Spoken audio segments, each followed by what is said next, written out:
Laureate recipe bang hanap mo? Yan ang lulutuin natin ngayon dito. O, di ba? Itsura pa lang nakakatakam na. Magsaing muna tayo.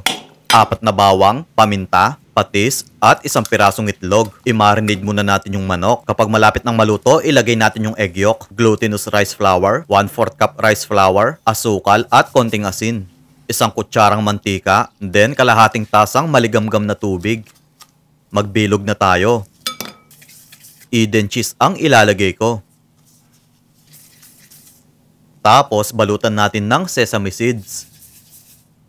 Pirituhin na natin yung butchi.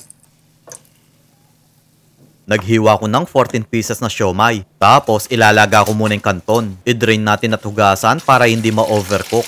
Maggisa na tayo. 2 kutsarang toyo, 4 na kutsarang oyster sauce, asukal at kalahating pirasong chicken cube. 1 tasang tubig. Nagtunaw ako ng cornstarch pampalapot.